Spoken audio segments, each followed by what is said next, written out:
পরিবারে যাচ্ছি সোনার মানিকেরা নওজোয়ান তরুণেরা ও সোনার মায়েরা যুবকেরা আব্বারা মায়েরা দুনিয়া জমিনে মানুষ কেন লাঞ্ছিত আর বঞ্চিত আজ মুসলিম জাতিকে অন্য জাতি কেন খেলনা বানিয়ে ফেলছে আর সংসারে কেন অশান্তি আর অভাব আজ আমাদের নিজেদের কারণেই আমরা অশান্তি আর অভাবের মধ্যে পড়ে আছি ও সোনার মানিক যুবকেরা আব্বারা মায়েরা নিজেকে জানতে শিখুন আর চিনতে শিখুন আল্লাহর নবী হুজুর আমার পৃথিবীর জমিনে দুনিয়ার জমিনে এসেছেন আল্লাহ দয়াময় আমার নবীকে বিশ্ববাসীর জন্য রহমত স্বরূপ করে প্রেরণ করেছেন জোরে বলুন এমন নবীর উম্মত হয়েছেন সেই নবীর ছোঁয়া সেই নবীর ভালোবাসা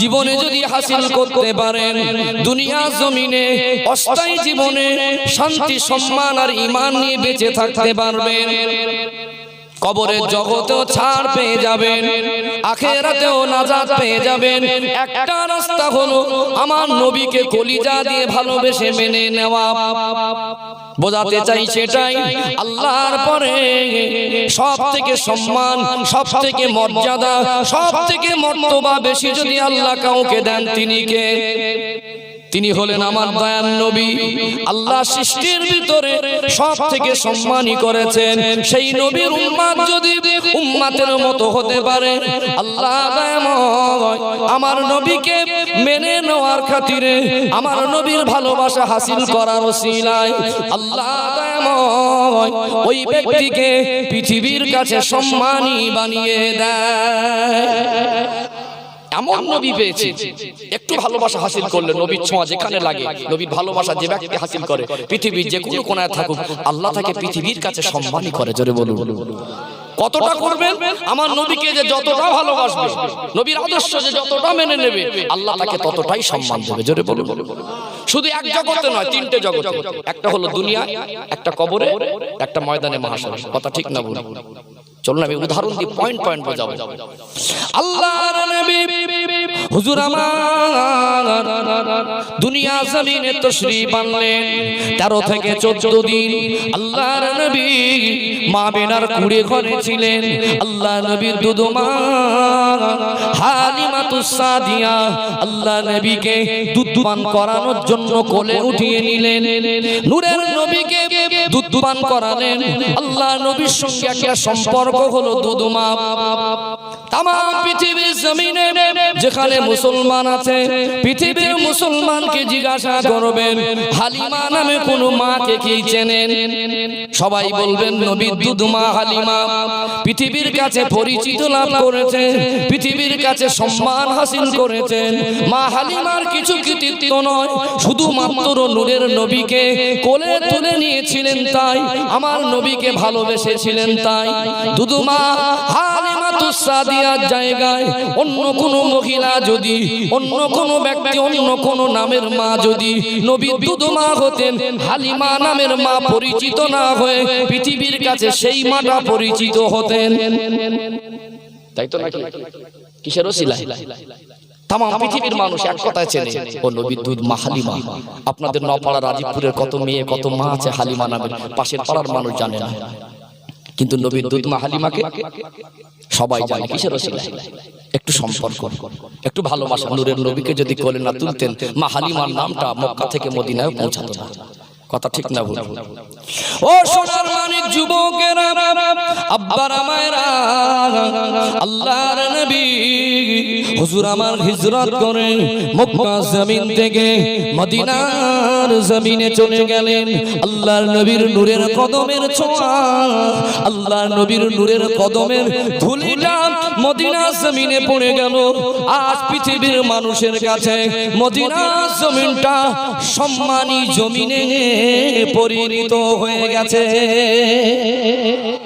কিসের ওসিলায় মদিনা তো মদিনা ছিল না মদিনার নাম ছিল ইয়াসরিব মদিনা শরীফ হতো না আমার নবীর একটু পায়ের কদমের স্পর্শ লেগেছে আমার নবীকে মদিনা জমিন জায়গা দিয়েছে পৃথিবীর কাছে মদিনাও পরিচিত হয়ে গেছে জোরে বলুন কিছু বুঝতে পারছেন আল্লাহর নবীর ভালোবাসা আল্লাহর নবীর ছোঁয়া পৃথিবীর বস্তু অথবা ব্যক্তিকে যদি লেগে যায়, আল্লাহ নবীর ভালোবাসা কলিজায় যদি জায়গা দিতে পারেন, খোদার কসম এমন নবী পেয়েছি স্রষ্টার পরে তার মর্যাদা, যে যতটা নবীকে ভালোবাসে, যতটা আমার নবীকে মেনে নেয়, তিনটে জগতে আমার আল্লাহ দয়াময় তাকে ততটাই সম্মানী বানিয়ে দেন। জোরে বলুন আল্লাহ নবীর সাহাবী হযরত আবু বকর রাদিয়াল্লাহু আনহু আমার নবীর সাহাবীদের ভিতরে সম্মানী সাহাবী।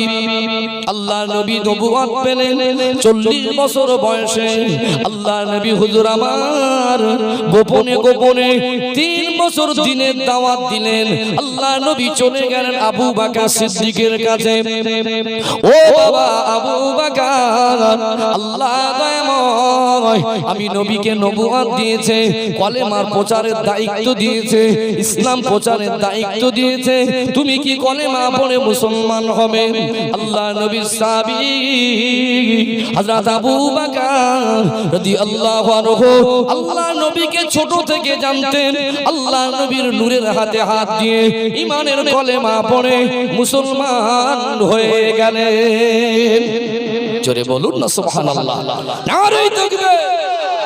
এতদিন কি ছিল? শুধু আবু বকর যেই নূরের নবীর ছোঁয়া পেয়ে মুসলমান হলেন। আজকে শুধু আবু বকর না, আল্লাহর নবীর সাহাবী আবু বকর।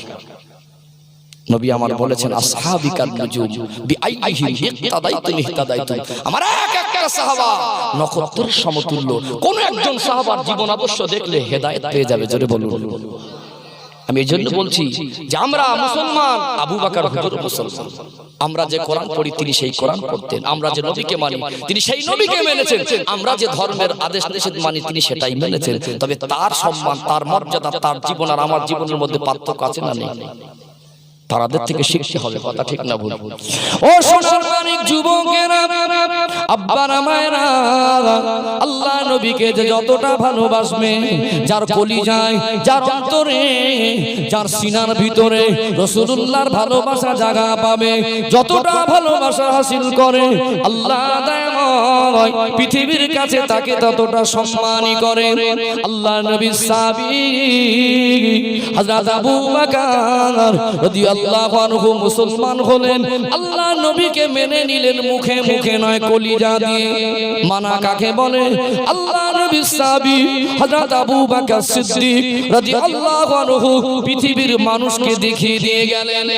আল্লাহ নবী ডাকলেন আবু বকর হুজুরকে, ও বাবা আবু বকর, কলেমা পড়ছো, মুসলমান হয়েছো। আমি দয়ার নবী মক্কার অলি গলিতে, শহরে নগরে, মক্কার এলাকায় এলাকায় মানুষের কাছে দিন ইসলামের দাওয়াত নিয়ে যায়। কত অভাবী মানুষ, কত ভুকা মানুষ, কত অসহায় মানুষ, কত ক্ষুধার্ত মানুষকে দেখি। আমি দয়ার নবীর শরীরে আল্লাহ দয়াময় বড় মায়া দিয়েছে, সহ্য করতে পারি না। আল্লাহ দয়াময় আমার বিবি খাদিজাকে যথেষ্ট সম্পদের মালিক বানিয়েছেন। ওই সম্পদগুলো আমি গরিব দুঃখী অসহায়ের মাঝে দান করে দিয়ে সব শেষ করে ফেলেছি। ও বাবা আবু বকর, কলেমা পড়ছো, মুসলমান হয়েছো, এখন কি দিন ইসলামের জন্য গরিব দুঃখী অসহায়কে কিছু দিতে পারবে? আল্লাহ নবীকে বলেন, ইয়া রাসূলুল্লাহ, ইয়া হাবিবাল্লাহ, হুজুর আমার বেয়াদবি মাফ করুন। আমি আবু বকর মুখে মুখে মানিনি, কলিজা দিয়ে মেনেছি। আজ থেকে আমার সম্পদ শুধু আমার নয়, আল্লাহর রাসূলের অধিকার আছে। যখন বলবেন আমি আবু বকর, যতক্ষণ আমার সম্পদ থাকবে খুশি মনে আপনার কদমে কুরবান করে দেব। মানা কাকে বলে? হুজুর আমার মালটা আজ থেকে শুধু আমার নয়, আপনি যখনই বলবেন আপনার অন্তরে খুশি মনে কদমেই কুরবান করে দেবো। জোরে বলুন। আমার আব্বার বয়সী মানুষ অনেকে আছে, সম্মানের পাত্র। আমি দোয়া করি আল্লাহ আপনাদের অনেক হায়াত দিক। আপনারা আমাদের মুরব্বী, আমাদের জন্য দোয়া করেন।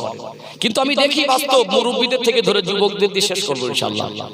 কিছু মানুষ আছে ফাঁস কাতারে নামাজও পড়ে, মুখ ভরা দাড়িও আছে, প্রবাদ বাক্য কথায় বলে যে কবর এক পা ডাঙা এক পা, বলে না? ওই মানুষটা নামাজ পড়ে কি হবে? পকেটে এক তসবিহ রেখে কি হবে? ভালো দামি টাকার আতর মেখে কি হবে? উপর থেকে ফেরেশ, উপর থেকে দেখে মনে হবে খাঁটি মুসলমান, ভিতরটা একেবারে ধাড়ি হারাম।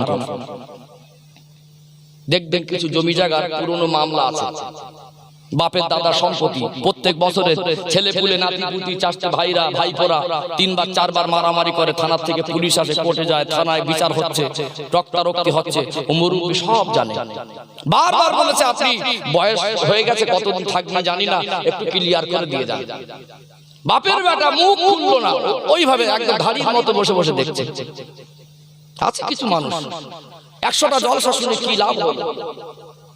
পৃথিবীর মানুষকে আবু বকর হুজুর দেখিয়ে দিয়ে গেলেন আল্লাহর নবীকে মানা কাকে বলে। হুজুর আমার সম্পদটা শুধু আমার নয়, যখনই বলবেন খুশি মনে আপনার কদমে ওটা দিয়ে দেবো, জোরে বলুন। আরে মানুষটা 100টা জলসা শুনে মুসলমানের দাবিদার হয়ে ভিতরে ভিতরে ধাড়ি হারাম করে হয়নি। আমি ভাবি দুনিয়ার এত মায়া আর কেন? ওই মানুষটা যদি বলতো কোচি তোরা আমার ছেলে বলে, তোরা আমার নাতি পুতি, তোরা আমার আওলা আওলাদ, আমার কবরে যাওয়ার সময় হয়েছে, যা হয়ে গেছে আমি আর জীবনে জড়িয়ে রাখতে চাইছি না, এই 2 হাতটা ওর বাপের তোরা ছেড়ে দে, এক কথা ঝামেলা মিটে যেত না? আমি মনে করি এতটা জমির মায়া, ওই মানুষটার চুল দাড়ি পেকে সাদা, এখন কিসের মায়া জড়িয়ে আছে? জমিনের মায়া। ওর তো জমিন ডাকছে, কবর তো যেতে হবে। মাঝে মাঝে মনে করি যে আর হবে ভালো হবে, 100টা জলসা শুনে 5 কাতার নামাজ পড়ে, সবকিছু বুঝে শিখে উঠছে এরকম। মনে মনে করি কবরটা বড় করে খুঁড়ে, চাচাজির কবরে মাটি মনে খুঁড়ে বেশি করে দিয়ে আসলে ভালো ভালো। কষ্ট পাচ্ছেন নাকি? আমি নরম মস্করা ভুলে যাচ্ছি আস্তে আস্তে। কষ্টের সঙ্গে বলি, মনে কষ্ট দেওয়ার জন্য বলি না, মনে কষ্ট নিয়ে বলি, আপনাদের কষ্ট দেওয়ার জন্য বলি না। আপনার আমার আব্বার বয়সী মানুষ, আমি আপনাদের সন্তানের মতো কেন কষ্ট দেবো? এগুলো বাস্তব না অবাস্তব? কিসের দুনিয়ার মায়া? এখন কিছু মানুষকে দেখি গ্রাম এলাকায় প্রত্যেকটা জায়গায় ভদ্রলোক সব সুদখোর, চেহারা দেখে, চালচলন দেখে, কথাবার্তা দেখে মন মেনে নেয় না যে মানুষটা সুদখোর হতে পারে। বলে হুজুর ও তো সুদখোর, ধারী সুদখোর। সত্যি কথা বলছি, এরা কারা? কিছু ভদ্রলোককে দেখি চাকরিজীবী মানুষও ছিলেন, রিটায়ার হয়ে গেছে, এলাকার মোড়ল মাতব্বর বিচার করে, বাপের রাইতি সম্পত্তি লাঠির পাটির বলে তার জায়গা দখল করে রাতারাত্রি ঘর হচ্ছে। এ বেচারা কোথায় যাবে? ওই মানুষটার উপরে আস্থা ভরসা রেখে গেছে, আপনি একটু মানুষ মানে একটু ব্যবস্থা করেন। বলছে কোচে 1030 দিয়ে আয়। 3 দিন পরে বলছে কি হলো বলে? আমি আপনার দিকে তাকিয়েই রয়েছি, আমার উপরে আপনার, আমি জানি আপনি একটা ব্যবস্থা করবেন। বলছে 8-10 লাখ বেশি ভাগ করে কুলোয়নি। কি হবে মুসলমান লেবের মেয়ে? মানা কাকে বলে? পৃথিবীর জমিনে আবু বকর হুজুর দেখিয়ে দিয়ে গেলেন, জোরে বলুন। ও সোনার মানিক যুবকেরা, আব্বারা মায়েরা, আল্লাহ নবীর ভালোবাসা কলিজায় জায়গা দেন, জীবনটা পরিবর্তন করুন। উপরের লেভেল মুসলমান রেখে ভিতরে ভিতরে যদি হারামখোর হয়, ভিতরে ভিতরে যদি মুনাফিক হয়, দুনিয়া জমিনে এই নামধারী মুসলমানগুলো লাঞ্ছিত আর বঞ্চিত হবে, কবরেও ধরা পড়বে আর আখিরাতেও ধরা পড়ে যাবে। জীবন তৈরি করুন, রাসূলুল্লাহর ভালোবাসা কলিজায় জায়গা দেন। ভালোবাসা কাকে বলে? আল্লাহ নবী সাহাবী হযরত আবু বকর রাদিয়াল্লাহু আনহু পৃথিবীর মানুষকে দেখিয়ে দিয়ে গেলেন। আল্লাহ নবী ডাকলেন, ও বাবা আবু বকর, মক্কা জমিনে আমার দুশমনে ভরা, এই মক্কা জমিন আমার জন্মভূমি, আল্লাহর কাবা বাইতুল্লাহ শরীফের মহব্বত আমার কলিজায়। তবে মক্কা জমিনে আমার থাকা হবে না। যেদিন আল্লাহ হুকুম করবেন মক্কা জমিন ছেড়ে হিজরত করে মদিনায় আমায় চলে যেতে হবে, ও বাবা আবু বকর, সেই দিন আমার সঙ্গী অন্য কেউ হবে না। সেই দিন আমি যাকে সঙ্গে করে নিয়ে যাব, তুমি আবু বকর মনে রাখবে, তোমাকেই নিয়ে যাব। আল্লাহ নবীর কথাটা শুনলেন, ঘরে চলে গেলেন, বিছানায় চলে গেলেন ঘুমাবেন। ক্লান্ত শরীর, মনে হয় একটু ক্লান্ত শরীর নিয়ে ঘুমালে জানে আরাম হয়। সারাদিন পরিশ্রম করে রাতের বেলা বিছানায় গেলে ঘুমাতে মন চায় কি চায় না? কেননা আল্লাহ দয়াময় বান্দা বান্দির জন্য রাতটাকে আরামের অংশ বানিয়েছেন, জোরে বলুন। আল্লাহ নবীর সঙ্গে দ্বীনের খেদমতে যেতেন, সংসারের কাজে পরিশ্রম করতেন। হযরত আবু বকর সিদ্দিক রাদিয়াল্লাহু আনহু বিছানায় চলে আসলেন, মনটা চাইছে একটু ঘুমালে জানে আরাম হয়, ক্লান্ত শরীর, কিন্তু কলিজার ভিতরে আল্লাহর নবীর ভালোবাসাটা বেশি জায়গা দিয়েছিলেন। মনে পড়ে গেল নূরের নবীর কথা, আমি আবু বকর ক্লান্ত শরীর নিয়ে ঘুমিয়ে থাকবো, আমি আবু বকর গভীর ঘুমের মধ্যে থাকবো। আল্লাহর নবী কবে আসবেন, কবে আমার সঙ্গে নিয়ে যাবেন বলেন নাই। আল্লাহর নবী যদি আমি আবু বকরের দরজা আসে গভীর রাতে, আবু বকর, আবু বকর, আবু বকর বলে ডাকবে, আমি আবু বকর। আল্লাহ নবীর একটাকে সাড়া দিতে না পারলে আল্লাহ নবীকে দাঁড় করিয়ে রাখা বেয়াদবি হবে, আল্লাহ নবী কষ্ট পাবেন। এই মনে করে আল্লাহ নবীর সাহাবী হযরত আবু বকর রাদিয়াল্লাহু আনহু আরামের বিছানা ছেড়ে উঠলেন, সামান্য আসবাবপত্র একটা পুটুলি বাঁধলেন, আল্লাহর নবীর মহব্বতে দরওয়াজা তারে দাঁড়িয়ে দাঁড়িয়ে রাতগুলো অতিবাহিত করতে লাগলেন। জোরে বলুন। দীর্ঘ 6 মাস হয়ে গেল আল্লাহ নবীর দরবার থেকে আল্লাহ নবী এবার আবু বকর হুজুরের কাছে আসলেন। গভীর রাত, আস্তে করে সালাম দিলেন, আবু বকর বলে ডাকলেন।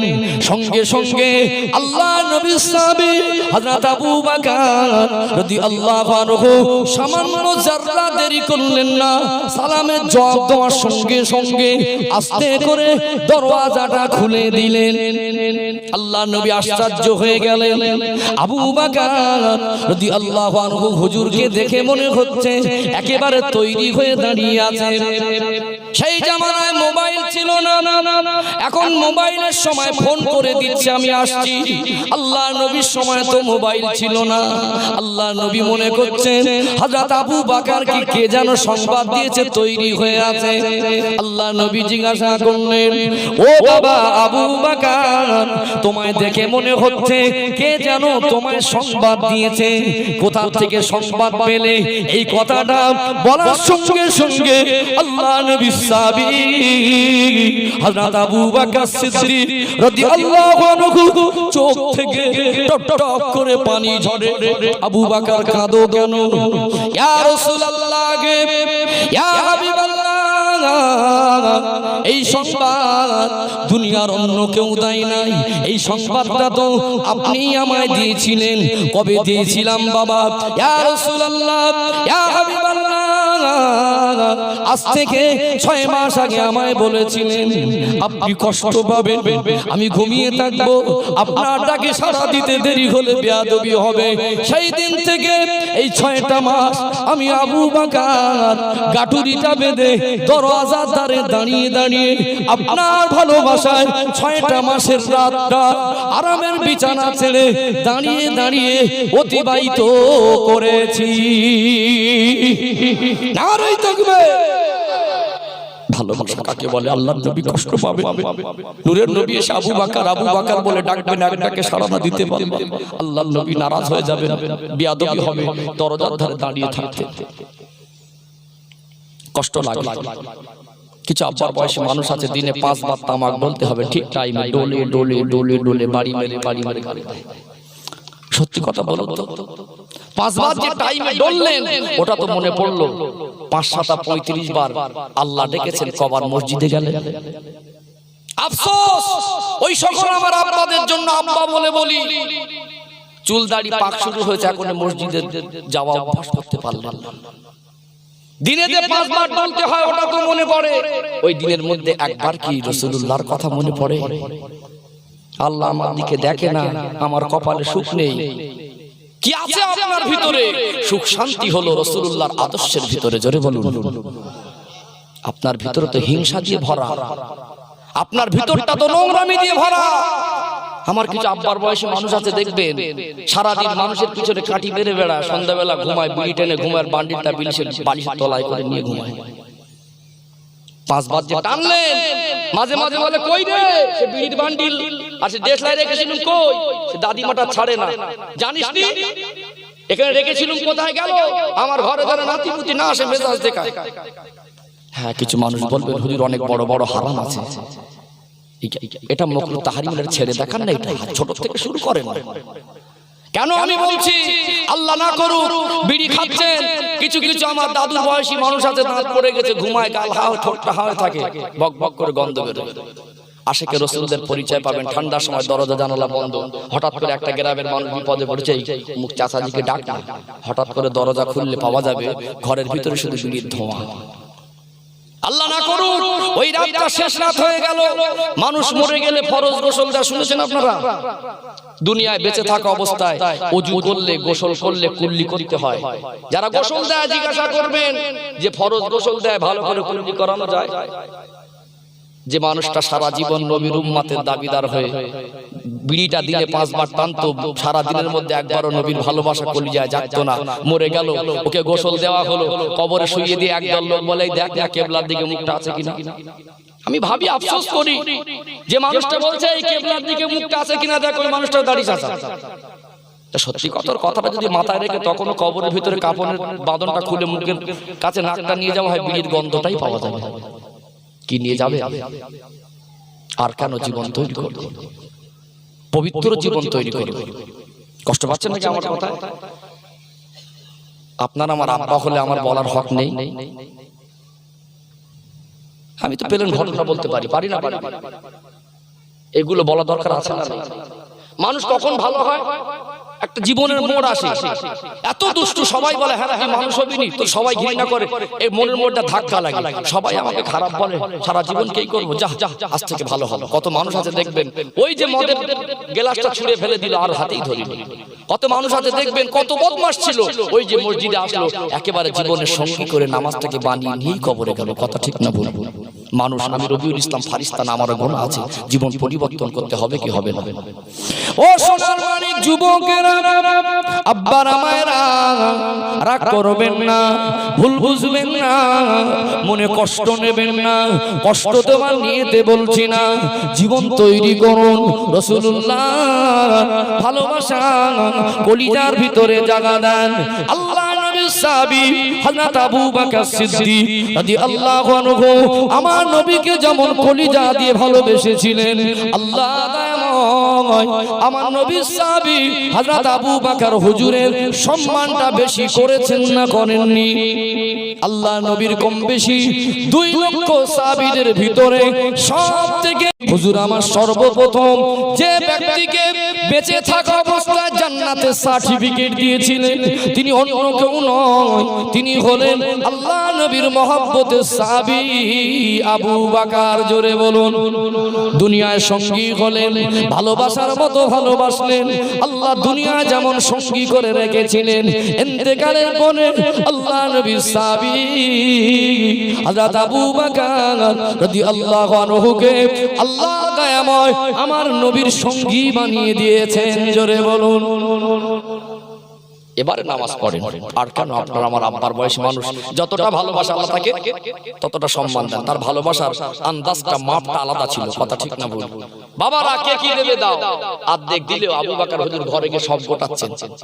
কি দেবো, আমি তো গরিব হয়ে গেছি। একটা সময় আবু বকর হুজুর সম্পদ ছিল, তার প্রাথমিক জীবনটা গরিবের জীবন ছিল না, সামান্য কি রাখবো আর কি দেবো। নবী চেয়েছেন আমার আজকে ঘরে দেখে যেতে লজ্জা করছে, সবটাই নিয়ে নবীর কদমে দিলেন। জোরে বলুন।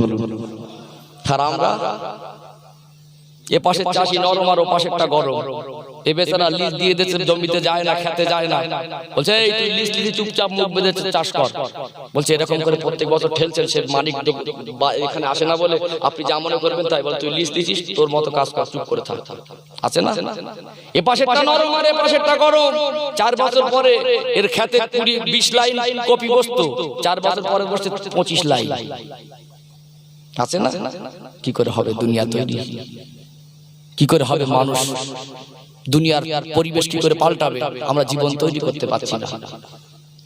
কিছু মানুষ দেখবেন ছেলের বিবাহ দিল, শ্বশুর বাড়ি থেকে বৌমাকে নতুন বার আনতে যাওয়ার জন্য সপ্তাহখানেক 10 দিন পরে যায় না, সবাই বলছে কাকে পাঠাবো? বলে আব্বাকে পাঠাও। চাচাজি গেছে নাপতি সেলুন দোকানে, বলছে কচি ভালো করে ছাট কাট করে দাও, ভালো করে চুল দাড়ি গোপ টোপ সেট করছে, আয়নার ধারে গিয়ে মাথাটা আসলে দেখছি গোপের একটা সাইডে একটু অমিল আছে, বলছে কচি একটু ভালো করে মার। বলছে চাচাজি কোনোদিন তো এরকম নিখুঁতে ভাবে আপনি ঘরের না, আজ কি ব্যাপার? হেসে ফেলে বলছে একটু বেই বাড়ি যাবো, বৌমার আনতে যাবো। নতুন বেই বাড়ি যাওয়ার সময় সাজলেন, কবরে যেতে হবে, একটু জীবনটা পরিবর্তন করার দরকার আছে না নেই? সেই জায়গায় যাবার জন্য একটু সেজে নেন, যা করেছি ভুল করেছি, নাতি পুতি ছেলে পুলে হয়েছে, এবার আপনি এশার নামাজ পড়ে বিছানায় চলে যান, বিছানাটা পবিত্র রাখেন। গরিবেরও নবী, ধনীরও নবী, আল্লাহ রসুলের ভালোবাসা হাসিল করতে পারলে পৃথিবীর যে কোনো প্রান্তে থাকুক, তাল পাতার ছাউনির নিচে ছেঁড়া খেজুর পাতার বিছানায় শুয়ে, ছেঁড়া পাঞ্জাবি পরে যদি শুয়ে থাকেন, রসুলের ভালোবাসা যদি হাসিল করতে পারেন, আমার নবী মদিনার জমিন থেকে ওই ভালোবাসাটা বুঝতে পারে। জোরে বলুন। আর স্বপ্নের মাধ্যমে নূরের নবী দিদার নসিব হয়ে যায়। আরেকবার জোরে বলুন। কিছু বুঝতে পারলেন? যেহেতু আর সময় সংক্ষেপ, আমি সম্ভবত 1.5 ঘন্টা সময় পেয়েছি, তবে আব্বাদের কিছু কথা বলেছি, ক্ষমার নজরে দেখবেন। আমি যুবক ভাইদের কিছু কথা বলবো, বলা দরকার আছে না নেই? আমি আব্বাদের যা বলেছি কষ্ট পাবেন তো? একটু খুশি মনে তাকবীর দেন তো, নারী তাকবীর। মাশাআল্লাহ, ফাঁকি দেবেন না, গালাগালি দিয়ে কি সুন্দর করে আল্লাহর নাম নেব, তা তো অনীহা কেন? আরো জোরে নারী তাকবীর। সিলসিলা হক ফুরফুরা শরীফ, আহলে সুন্নাত ওয়াল জামাআত, এই জান্নাতি বাগানের মেহমানগণ, নারী তাকবীর, দরুদ শরীফ। আল্লাহুম্মা সাল্লি আলা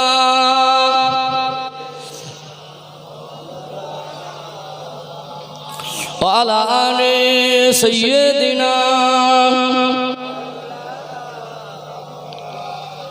हब्बे अहमद अजलही सीने में है, मैं आहूँ मेरा दिल मदीने में है। फूलो तो फूल काटूं क्या हुस्न है, लुत्फ़े जन्नत से बढ़कर मदीने में है। अल्लाहुम्मा सल्ले अला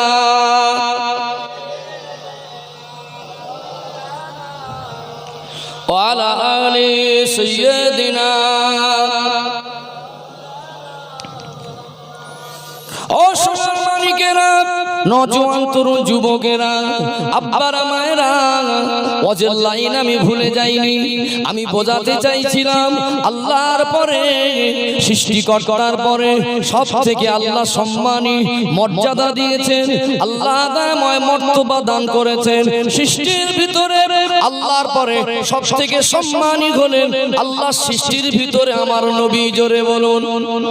সেই নবীর ভালোবাসা, সেই নবীর মহাব্বত পৃথিবীর কোন মানুষ যদি হাসিল করতে পারে, যার অন্তরে যার কলিজায় আমার নবীর ভালোবাসা বেশি জায়গা পাবে, যতটা জায়গা দিতে পারবে, আমার নবীকে যতটা মানতে পারবে, আল্লাহ দয়াময় পৃথিবীর কাছে তাকে ততটাই সম্মানী করে দেবেন। জোরে বলুন। আমি যুবক সমাজকে বলি, ও সোনার মানিক যুবকেরা, আব্বারা মায়েরা, আল্লাহর নবী সাহাবী হযরত বেলাল হুজুরের জীবনী থেকে শিক্ষা নাও। কোন বেলাল? যে বেলাল ছিল কিরীতদাস। কিভাবে যুবকদের বোঝাবো? এই জামানায় শহরে নগরের পাশে পাশে, মাঝে মাঝে বাজারের পাশে, ফুটবলের মাঠে পেপার দিয়ে দুচালা ঘর করে একদল মানুষকে 2-4 মাসের জন্য দেখা যায়, কখনো 1 মাস থাকে, ওখান থেকে চলে যায়। এদেরকে যাযাবার বলে। এদের জন্ম কোথায়, বড় হয়ে বলতে পারবে না, দল ভারী হলে ভাগ হয়ে যায়। এই ভারতবর্ষ হলো স্বাধীন দেশ, বিচার ব্যবস্থা আছে। আল্লাহর নবীর সময় মদিনা জমিনে, মক্কা জমিনে এমন গণতন্ত্র বলে কিছু ছিল না।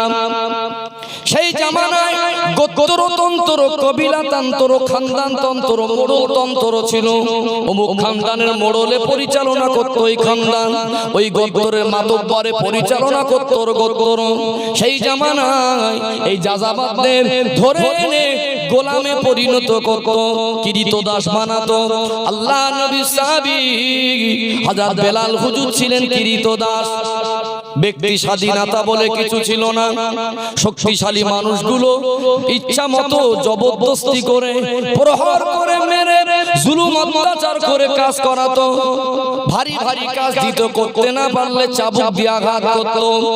ব্যক্তি স্বাধীনতা বলে কিছু ছিল না। আল্লাহ নবী সাহাবী হযরত বেলাল হুজুরের কিরিতদাস জীবন, ভারী ভারী কাজ দেয়, করতে না পারলে প্রহার করে।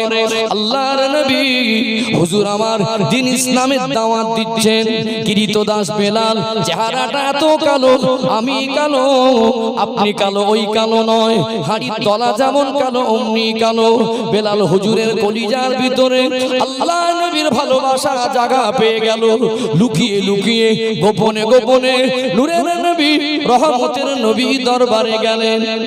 ইয়া রাসূলুল্লাহ, ইয়া হাবিবাল্লাহ, হুজুর আমি বেলাল, আমার জীবনটা বড় কষ্টের জীবন, ব্যক্তি স্বাধীনতা বলে কিছু নেই, আমার মনিব আমার মারে, আমার মনিব আমার ভারী ভারী কাজ দেয়, কখনো শরীর অসুস্থ থাকে আমায় শোনে না, আমি পালিয়ে যেতেও পারি না।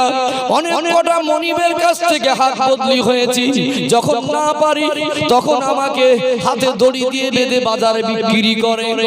ইয়া রাসূলুল্লাহ, ইয়া হাবিবাল্লাহ, আমি কালো বলে আমায় ঘৃণা করে, আমার মতো ঘৃণার পাত্র, আমার মতো একজন কালো হাবশী, আমার মতো একজন কিরিতদাস কি আপনার নূরের হাতে হাত দিতে পারবো? ঈমানের কলেমা পড়ে কি মুসলমান হতে পারবো? আল্লাহর নবী হযরত বেলাল হুজুরের দুঃখের কষ্টের কথাটা শুনে কেঁদে ফেললেন। কেননা নূরের নবী কলিজার ভিতরে আল্লাহ বেশি মায়া দিয়েছিলেন। আল্লাহর নবী সান্ত্বনা দেন, ও বাবা বেলাল কেঁদো না, চোখের পানি ফেলো না, ও বাবা বেলাল, আমি ধনীর নবী, গরিবের নবী, বিশ্ববাসীর জন্য আল্লাহ আমাকে রহমত স্বরূপ করেছেন। আল্লাহ নবী নূরের হাতটা বাড়ালেন। আল্লাহ নবী সাহাবী হযরত বেলাল রাদিয়াল্লাহু আনহু খুশি মনে নূরের নবীর হাতটা ধরে ঈমানের কলেমা পড়ে মুসলমান হয়ে গেলেন। এতদিন ছিল কিরিতদাস কালো হাবশী, আজ থেকে শুধু কিরিতদাস আর কালো হাবশী নয়, নূরের নবীর ছোঁয়া পাওয়ার ওসিলায়, কলেমা পড়ার ওসিলায় আজ থেকে আল্লাহ নবীর সাহাবী বেলাল, জোরে বলুন।